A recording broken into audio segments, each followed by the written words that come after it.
Proverbios capítulo 25. Hemos estado viendo estos tremendos proverbios de Salomón. Y aquí entramos en una porción que es como vemos aquí en el primer versículo. Dice, también estos son proverbios de Salomón, los cuales transcribieron los varones de Ezequías, rey de Judá.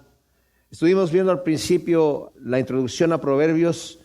Hace una exaltación a la sabiduría divina, como hemos explicado, ¿verdad? Hay varios tipos de sabiduría, nos dice Santiago, hay sabiduría divina, hay sabiduría terrenal, hay sabiduría diabólica, y la sabiduría que nos está dando Salomón, obviamente es la sabiduría divina, que son los preceptos que Dios nos da para que vivamos unas vidas con éxito, unas vidas con propósito, y tengamos un final feliz. Lo que Dios quiere para nosotros es realmente lo mejor. Tenemos un Dios de amor y de misericordia que nos hizo con un buen propósito.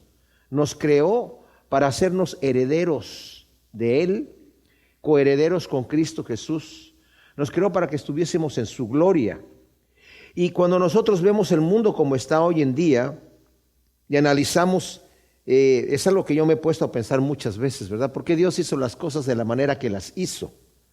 ¿Por qué no nos hizo a nosotros en el cielo y sin tener que pasar por todas estas penurias aquí en la tierra, ¿verdad? De todo el problema que tenemos.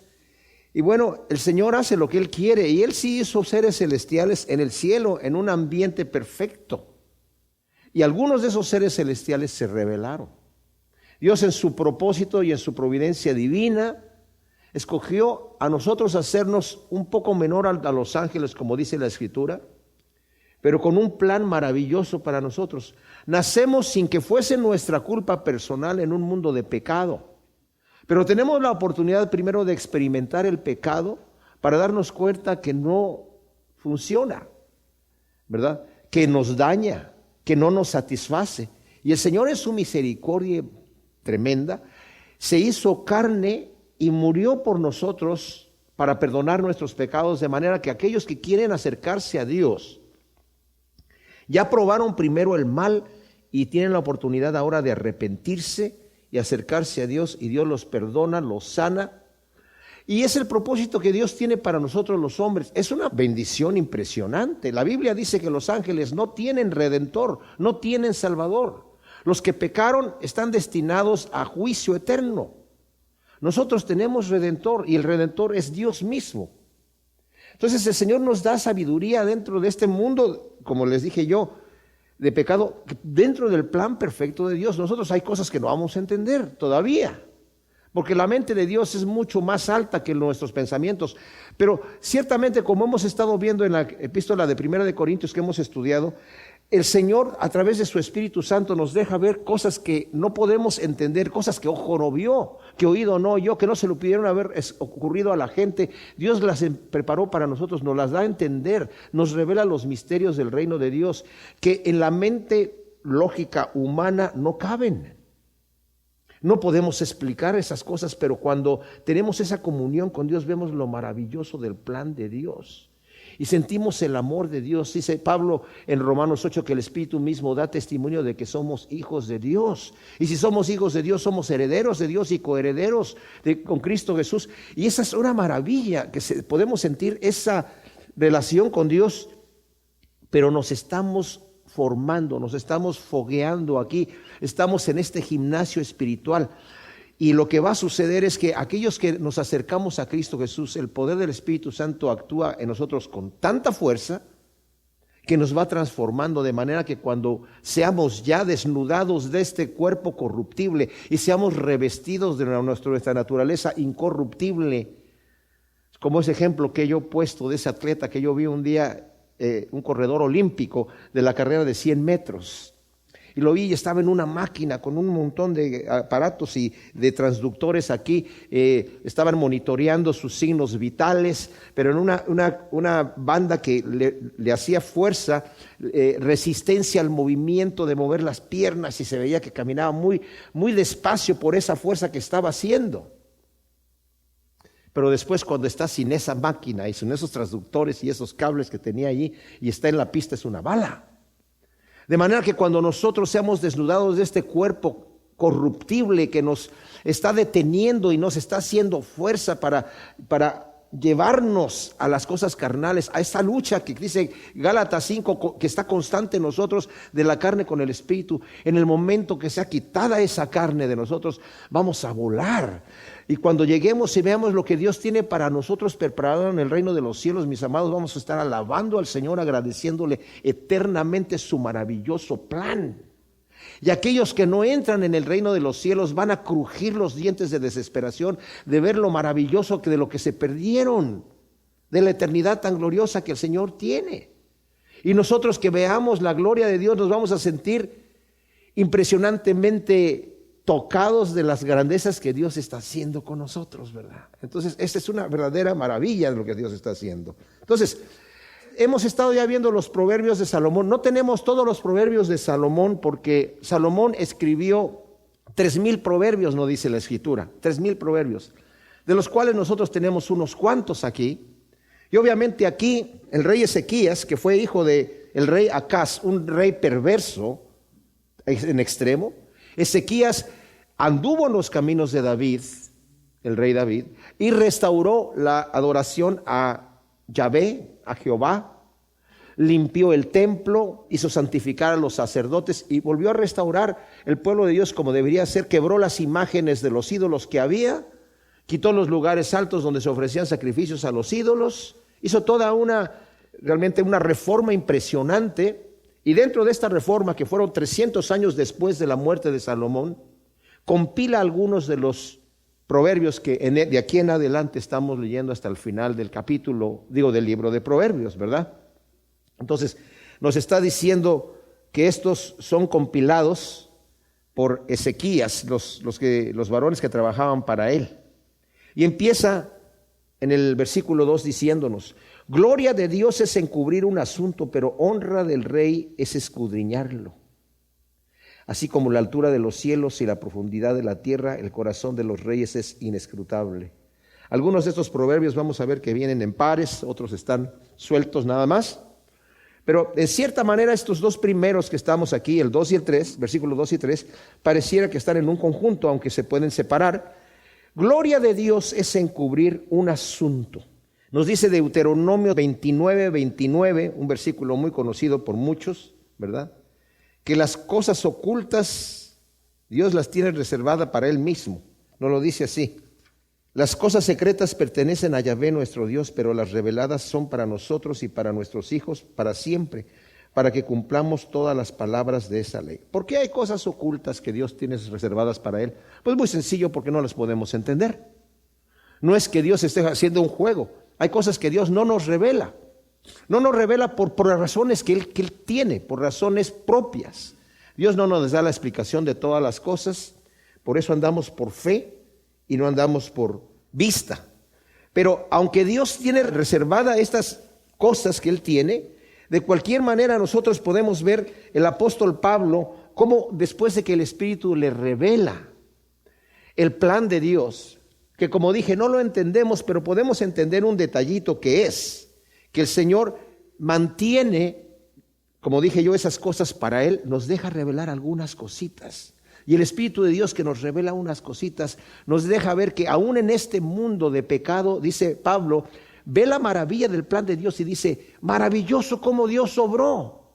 El pueblo de Dios pecó y el Señor se fue a buscar a los gentiles, que ellos no buscaban a Dios, habían pecado.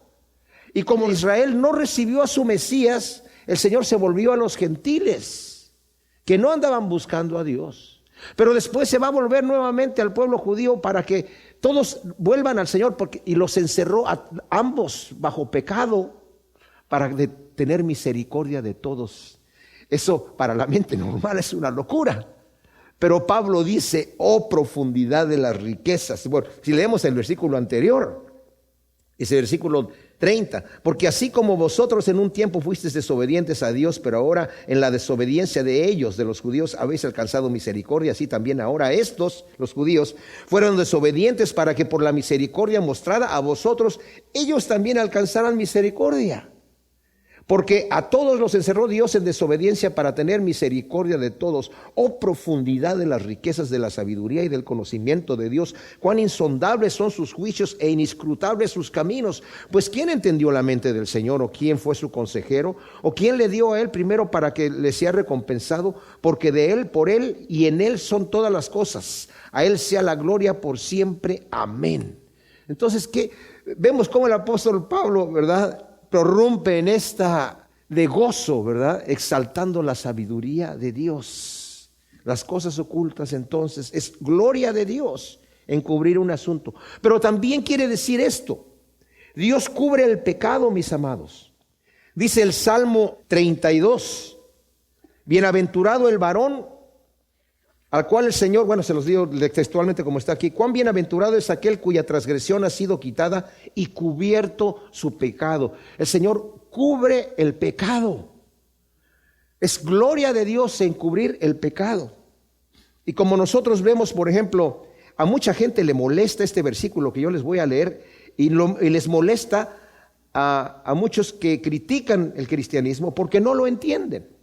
Y está en el primer capítulo de Efesios, versículo 3, dice: bendito el Dios y Padre de nuestro Señor Jesús el Mesías, quien nos bendijo en los cielos con toda bendición espiritual en el Mesías, según nos escogió en él antes de la fundación del mundo, para que fuésemos santos y sin mancha delante de él, habiéndonos predestinado en amor para ser adoptados hijos suyos por medio de Jesús el Mesías, según la complacencia de su voluntad, para alabanza de la gloria de su gracia que nos concedió gratuitamente en el amado, en quien tenemos la redención por su sangre, el perdón de los pecados, conforme a las riquezas de su gracia, que hizo sobreabundar para con nosotros en toda sabiduría e inteligencia, dándonos a conocer el misterio de su voluntad, según la complacencia que se propuso en sí mismo, en la dispensación del cumplimiento de los tiempos, de reunir todas las cosas en el Mesías, las que están en los cielos y las que están en la tierra, etc. Y fuimos hechos herederos de él, habiendo sido predestinados conforme al propósito del que hace todas las cosas según el designio de su voluntad, a fin de que seamos, nuevamente dice, para la alabanza de su gloria, nosotros los que primeramente esperábamos en el Mesías. Ahora, mucha gente con este versículo que acabo de leer, de que somos predestinados para la alabanza de su gloria, dicen: momento, ¿cómo que? ¿Para qué nos hizo Dios entonces? Para la alabanza de su gloria. Me rebelo contra ese pensamiento. O sea, me hizo para la alabanza de su gloria, no me hizo a mí nada más por hacerme a mí. ¿Qué torpeza de pensamiento es ese? ¿Cuál es la alabanza de la gloria de su gracia? ¿Cuál es la gracia de Dios? Que nos ha perdonado nuestros pecados gratuitamente. ¿Para qué? Para la alabanza de la gloria de su gracia. Que el justo murió por los pecadores, el que es sin pecado por los pecadores, para que nosotros alcanzásemos herencia en los cielos, para la alabanza de la gloria de su gracia. Aquel que llama al que es impío, lo declara justo por medio de la fe en Jesús el Mesías, para la alabanza de la gloria de su gracia. Entonces, honra de Dios es cubrir el pecado. El amor cubre multitud de pecados, y el amor de Cristo Jesús ha cubierto nuestros pecados, de manera que dice: no me acordaré más de tu iniquidad. Bienaventurado el varón cuya iniquidad ha sido perdonada, y el Señor ha cubierto su pecado, lo ha echado fuera. Cuando lleguemos al reino de Dios, no nos va a decir: mira, esto hiciste y esto y esto y esto. Ay, sí, Señor, qué vergüenza. Bueno, pero ya te perdoné. No se va a acordar más de esas cosas. ¿Por qué? Porque eso es para la alabanza de la gloria de su gracia. Porque nos ha amado de esa manera el Señor, y nos ama de esa manera. Pero honra del rey es escudriñarlo. El rey era el supremo juez de la nación. Antiguamente, el pueblo de Israel era gobernado por jueces, hasta Samuel. Y Samuel, que fue el último juez, el pueblo pidió reyes, porque querían vivir como las otras naciones. Y Samuel se molestó mucho de que estuviesen pidiendo rey. Y el Señor le dijo: Samuel, no te molestes, no te están no se están olvidando de ti, no te están rechazando a ti, me están rechazando a mí para que yo no gobierne sobre ellos. Quieren un hombre que los gobierne. Porque hasta entonces el juez representaba de alguna manera a Dios delante de los hombres, pero Dios era el que era el rey del pueblo, ¿verdad? Pero de cualquier manera, cuando el Señor puso a los reyes, también su labor era que eran el juez supremo. Y como el juez, siendo el juez supremo, era honra del rey escudriñar el asunto e investigar el asunto a fondo para conocer la verdad. Pero Dios que ve todo, que conoce toda la verdad, honra del Señor es encubrirlo, pero honra del rey es investigarlo, ¿verdad? Escudriñarlo. Y luego dije yo que el versículo 3 está pegado al 2 porque dice: así como la altura de los cielos y la profundidad de la tierra, el corazón de los reyes es inescrutable. Dice la Nueva Versión Internacional: tan impenetrable es el corazón de los reyes como alto es el cielo y profunda la tierra. Y esto es en referencia al rey justo y sabio que investiga un asunto en el juicio. O sea, no es que se está refiriendo de que, wow, el rey sabe tantas cosas que es inescrutable. No, se está refiriendo a que el rey que está investigando al culpable o al que está siendo juzgado, ya sea que sea culpable o que sea inocente, está diciendo: ten cuidado porque Dios le da una sabiduría especial al que ha puesto por juez de su pueblo. Y así como son altos los cielos y como es profunda la tierra, ¿verdad? También el corazón de los reyes es inescrutable.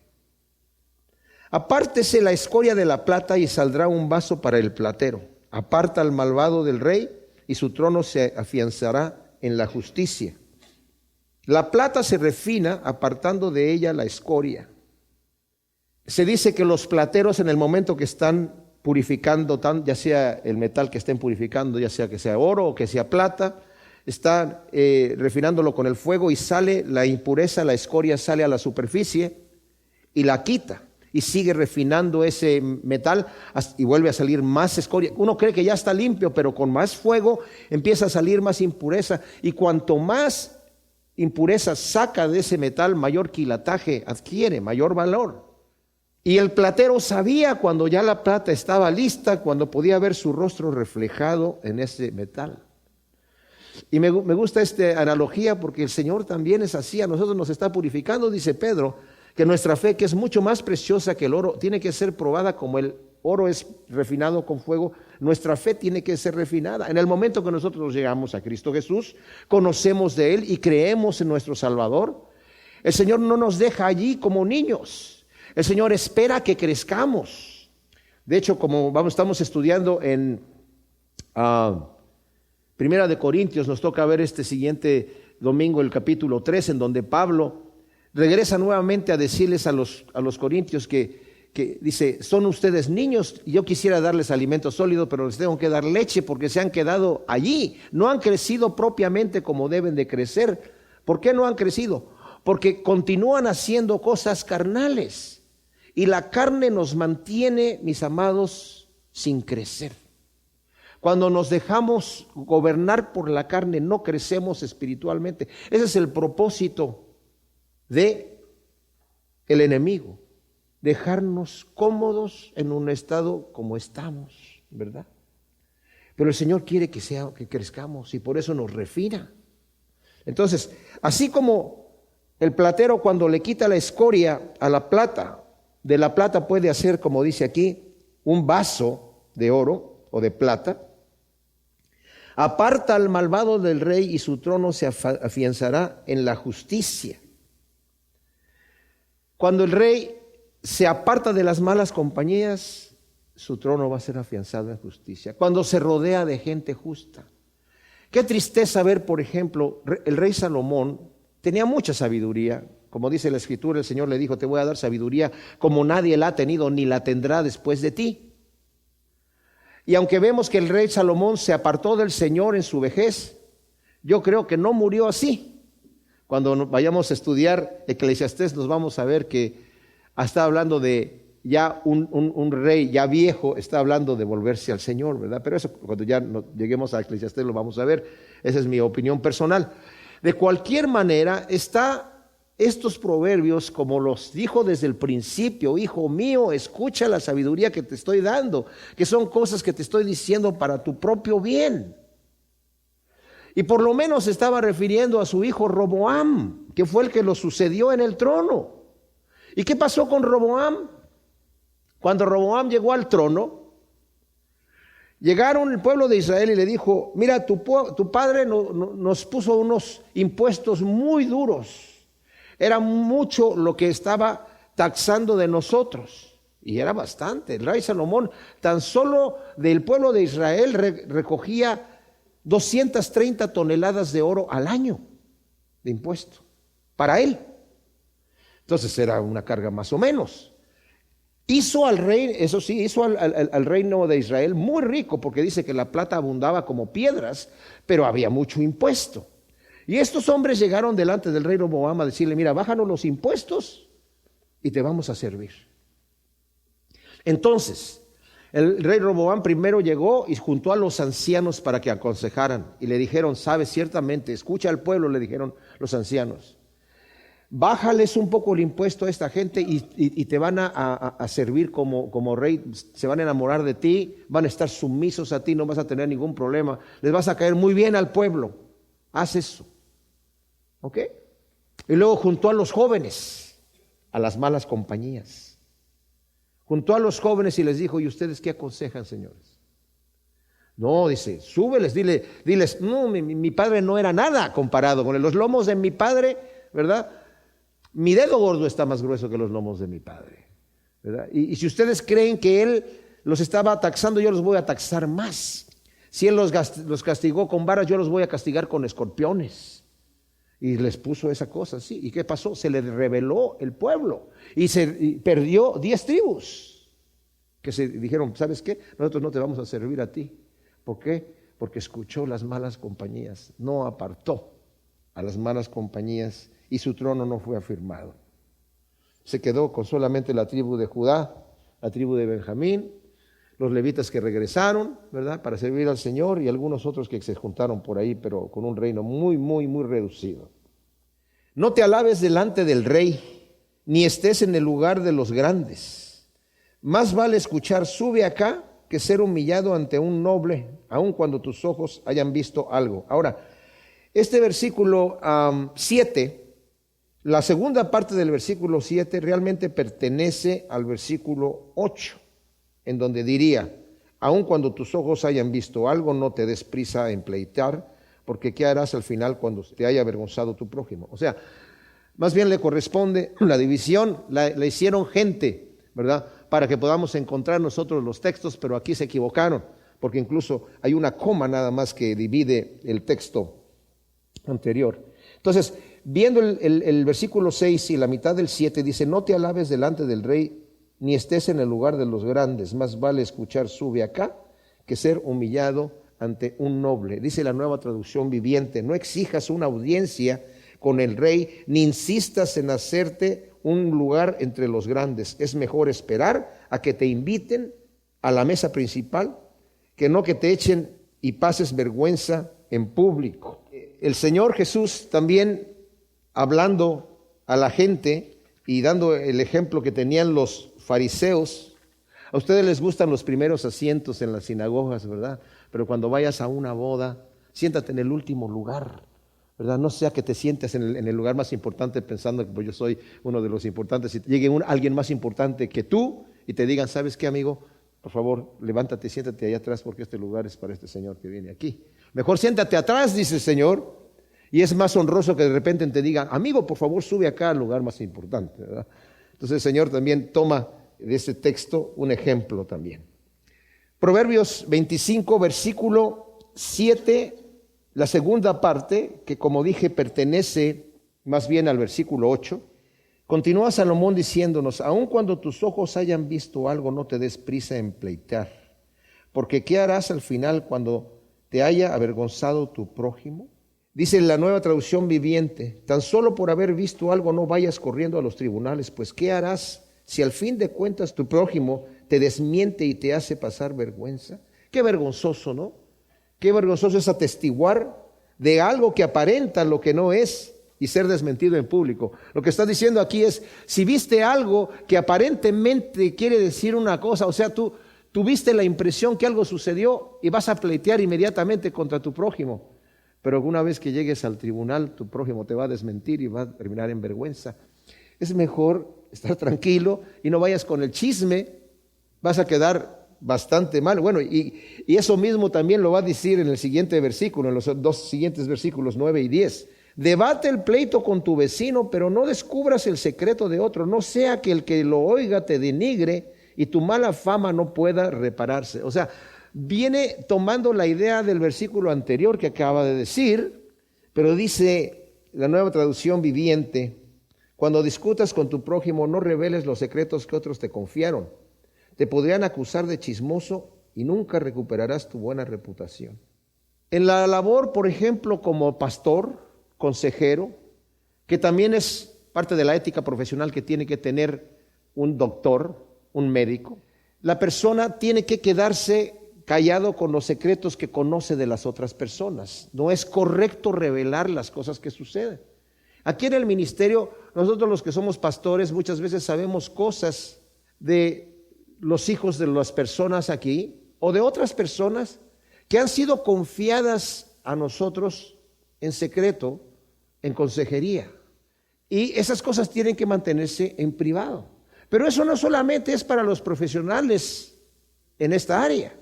Nosotros también, todos nosotros tenemos que ser así, ¿verdad? Porque cuando conocemos un secreto de una persona y la persona lo quiere mantener en secreto, no nos corresponde a nosotros andarlo divulgando. Porque al final se descubre el secreto y yo lo he visto, he sido testigo de esto, que personas están diciendo como algo interesante: uy, ¿quieres saber lo que pasó con fulano de tal? Y se ve tan mal la persona. A mí me ha tocado avergonzar a algunas personas que le digo: oye, eso no lo debes de estar hablando. No tienes que estar divulgando esas cosas. Y eso sí avergüenza mucho a la persona que está chismeando, ¿verdad? Porque de repente cree que se lo va a decir a alguien que tiene comezón de oír. Y hay personas que sí les gusta, ¿verdad?, escuchar los chismes, ¿verdad? Pero eso está mal, porque debemos de mantener el secreto. O sea, cuando alguien confía a otra persona un secreto en la conversación, esta persona lo difama, traiciona la confianza de su prójimo y queda con la fama de chismoso y no se le puede quitar con nada después. Versículo 11 dice: manzana de oro en canastillo de plata es la palabra dicha oportunamente. Zarcillo de oro y joya de oro fino es el sabio que reprende al oído dócil. Dice la Nueva Traducción Viviente: el consejo oportuno es precioso como manzanas de oro en canasta de plata. La crítica constructiva, para quien la escucha, es como un pendiente u otras joyas de oro. La Nueva Versión Internacional traduce estos versículos. Dice: como naranjas de oro con incrustaciones de plata son las palabras dichas a tiempo. Como anillo o collar de oro fino son los regaños del sabio en oídos atentos. Vimos ya la referencia anterior en el Proverbios 15, versículo 23. Qué alegría saber qué responder. Cuán buena es la palabra oportuna. Frescura de nieve en tiempo de siega es el mensajero fiel para quien lo envía, pues refresca el alma de su Señor. La Nueva Versión Internacional dice: como frescura de nieve en día de verano es el mensajero confiable para quien lo envía, pues infunde nuevo ánimo en sus amos. Ahora, nosotros vivimos en una época en donde hay muchos medios de comunicación, pero no obstante es importante tener amigos confiables que sepan comunicar la verdad. Y obviamente aquí se está refiriendo a un amo que tiene un sirviente que es fiel, y cuando hace su labor, pues obviamente refresca el alma de su Señor. El versículo 14, bien especial, dice: como nubes y vientos sin lluvia es quien se jacta falsamente de dadivoso. La Nueva Traducción Viviente dice: la persona que promete un regalo pero nunca lo da es como las nubes y el viento que no traen lluvia. Así como el difamador vimos que lleva el título de chismoso, el que promete falsamente llevará el título de mentiroso y de fanfarrón. Vive aparentando ser lo que no es, pero inmediatamente se nota después, sale a la luz que son nubes sin agua y que es un viento sin lluvia, ¿verdad? Con la mucha paciencia se aplaca el príncipe, pues la lengua blanda quebranta los huesos. Dice la Nueva Versión Internacional: con paciencia se convence al gobernante, la lengua amable quebranta hasta los huesos. Una actitud paciente, humilde y pacífica, unida a las palabras suaves, aplacarán la ira. Vimos en el Proverbio 15:1, la blanda respuesta aplaca la ira, pero la palabra hiriente hace subir el furor. El 16:14 dice: la ira del rey es heraldo de muerte, pero el hombre sensato logrará aplacarlo. aunque el rey esté enojado. Y Eclesiastés, que es el siguiente libro de aquí también de Salomón, en el capítulo 10, versículo 4, dice: si el ánimo del príncipe se alza contra ti, no dejes tu lugar, porque la mansedumbre apacigua grandes ofensas. O sea, ciertamente la lengua blanda, como dice aquí, quebranta hasta los huesos.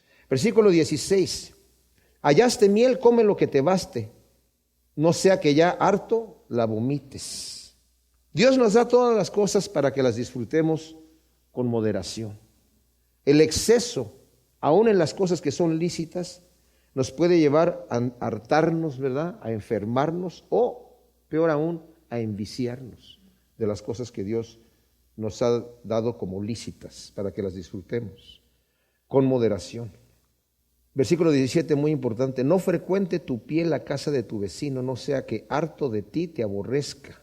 Dice la Nueva Traducción Viviente: no visites a tus vecinos muy seguido, porque se cansarán de ti y no serás bienvenido. Y la Nueva Versión Internacional dice: no frecuentes la casa de tu amigo, no sea que lo fastidies y lleguen a aborrecerte.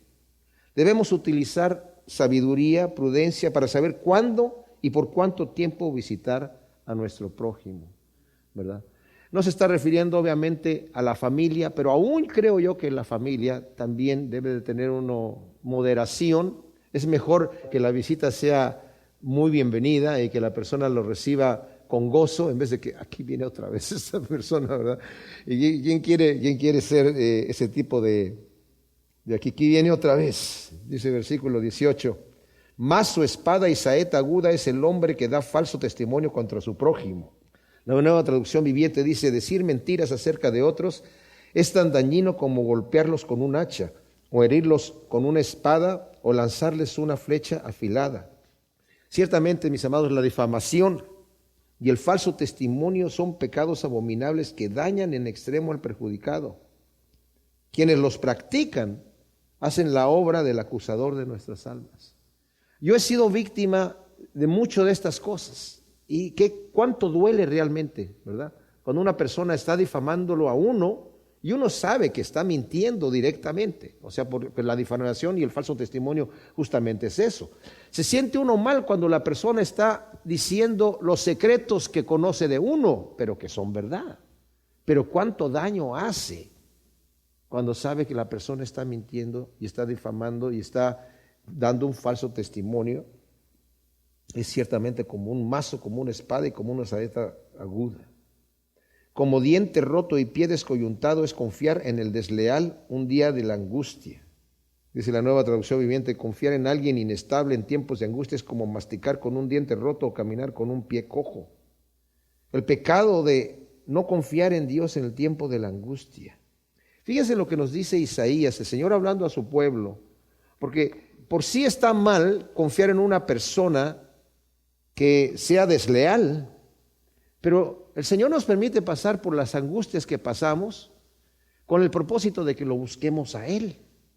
Dice, por ejemplo, en Isaías 30: ay de los hijos rebeldes, dice Yahvé, que hacen planes sin contar conmigo, que firman pactos sin mi espíritu, añadiendo pecado sobre pecado, que bajan a Egipto sin inquirir de mi boca, buscando la protección de Faraón para ampararse a la sombra de Egipto. Pero la protección de Faraón será vuestra vergüenza, el amparo de la sombra de Egipto vuestra confusión. O sea, el Señor quiere que nosotros estemos confiando en Él. También en el profeta Jeremías, en el capítulo 17, versículo 5, dice así: dice Yahvé, maldito quien confía en el hombre y se apoya en un brazo de carne, apartando su corazón de Yahvé.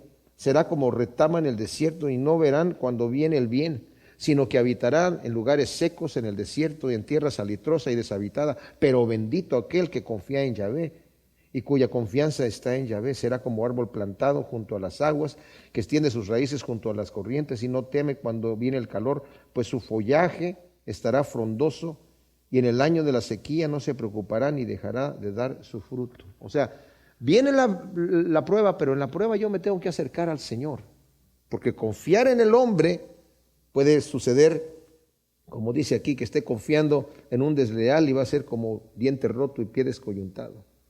Vinagre en llaga Ir sin ropa en el frío es cantar coplas al corazón afligido. Dice la Nueva Traducción Viviente, cantar canciones alegres a quien tiene el corazón afligido es como quitarle a alguien el abrigo cuando hace frío o echarle vinagre en una herida que ya está abierta.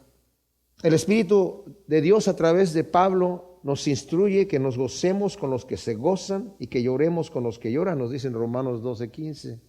O sea, la persona que está pasando por una angustia, por una tragedia, no necesita cantos alegres, sino más bien lo que necesita es un abrazo y que lloremos con el que está llorando.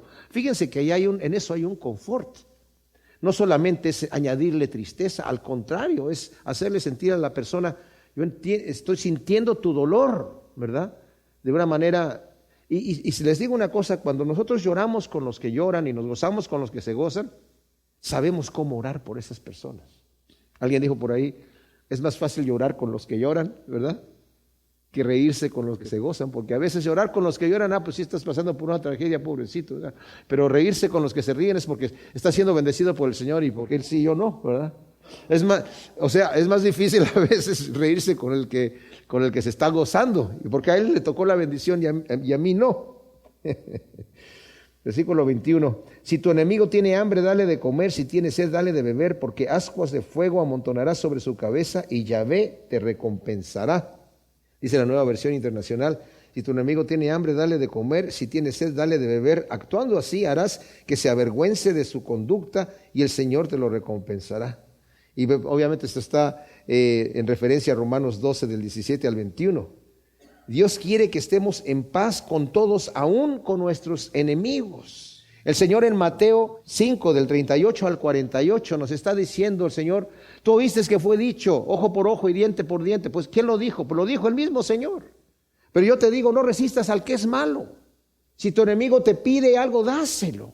Si te pide que lleves una carga una milla, ve 2. Si quiere ponerte a pleito, no te metas en el pleito. Si te quiere quitar algo para ponerte a pleito, dale lo que te quiera quitar y dale otra cosa más extra. Es más, ora por el que te maldice, bendícelo. Ora por el que te ultraja y te persigue. Si te golpean una mejilla para meterte en pleito, dale la otra. ¿A qué se refiere esto? No se refiere a que seamos cobardes. Se refiere a que nos ganemos a nuestro enemigo, porque haciendo esas cosas, esto de las ascuas de fuego en su cabeza quiere decir que su conciencia lo va a avergonzar.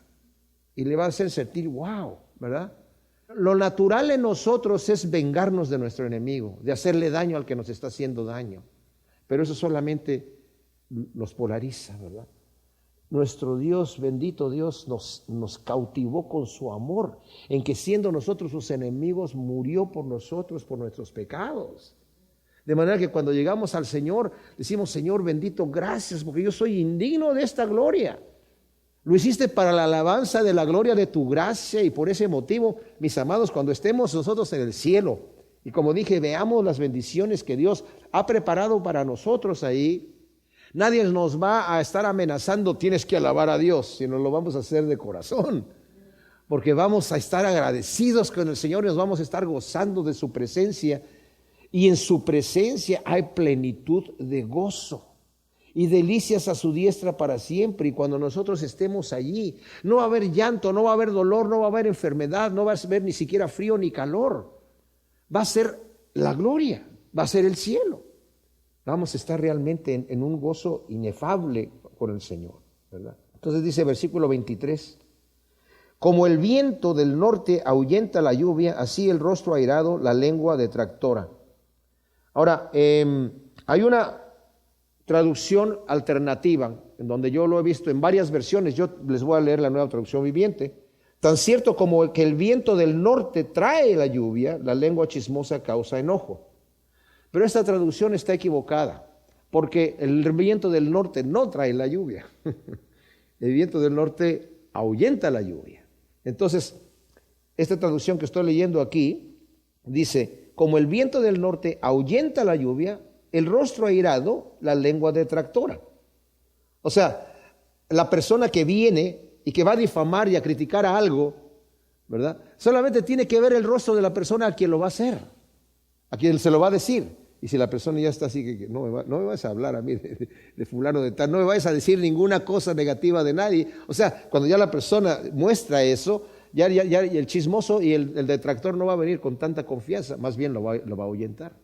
A este fulano no le gusta que yo le hable de estas cosas. Esto tiene que ver con muchas cosas. Yo me acuerdo que un día estaba con un amigo, estaba en el gimnasio y me encontré a un amigo, platicando le conté un chiste blanco y sencillo y tranquilito, ¿verdad? Y él estaba con otra persona que yo no conocía. Y otro día que fui al gimnasio, me encontré a esta persona y llegó ya riéndose así como, ¿verdad? Para contarme un chiste. Y me dice, oye, ¿te puedo contar un chiste? Y yo, ok, ¿de Jesucristo? No, le dije yo, no me cuentes un chiste. Hasta luego, nos vemos ahí. Y ya nunca más, ya cada vez que me veía por ahí, ya era como, ok, ya no tanta risita, ¿verdad? Y esa imagen me dio con esto de aquí, ¿verdad? El rostro airado, la lengua detractora, no, ya mejor me calmo, ¿verdad? Más vale vivir en rincón de azotea que en casa espaciosa con mujer pendenciera. Wow. Ya nos dijo en el Proverbio 19:13 esto mismo. Y en el Proverbio 21:9 dice también lo mismo. Más vale vivir en un rincón en la azotea que con una mujer que está en contención todo el tiempo. Y luego en ese mismo proverbio, en el versículo 19, dice, más vale vivir en el desierto. O sea, ya se mudó de la azotea al desierto. Dijo, más vale vivir en el desierto allí con una mujer pendenciera. En el Proverbio 27, del 15 y 16 dice, una gotera continua en tiempo de lluvia y mujer pendenciera hacen pareja. Pretender refrenarla es como refrenar el viento o sujetar aceite en la diestra. Wow, por eso mejor me voy a la azotea, dice ahí, ¿verdad? O si no me voy al desierto, porque tratar de refrenarla es como tratar de refrenar el viento. No necesita mucha explicación este versículo, ¿verdad? ¿Qué tal del hombre pendenciero? Es la misma situación, ¿verdad? No solamente es para las mujeres, también va para el otro lado, Así que no digan los hombres, ay, pues no hablaron de mí, ¿verdad? Nada más hay que ver quién está en la azotea y nos damos cuenta quién es el pendenciero. Como agua fresca a la garganta sedienta es la buena noticia desde tierra lejana. Es la bendición, obviamente, de escuchar buenas noticias.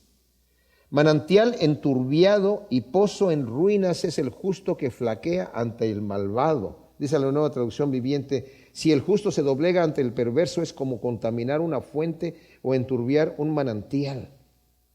El peligro de dejarse influenciar por las malas compañías. Qué triste es ver caer a un justo. Alguien que ha empezado el camino con el Señor, pero empieza a juntarse con compañeros que no le convienen. Yo les digo una cosa, hay personas que dicen, no, pero yo no voy a caer en la tentación. Yo nada más voy a andar con ellos, de repente hasta les predico al Señor.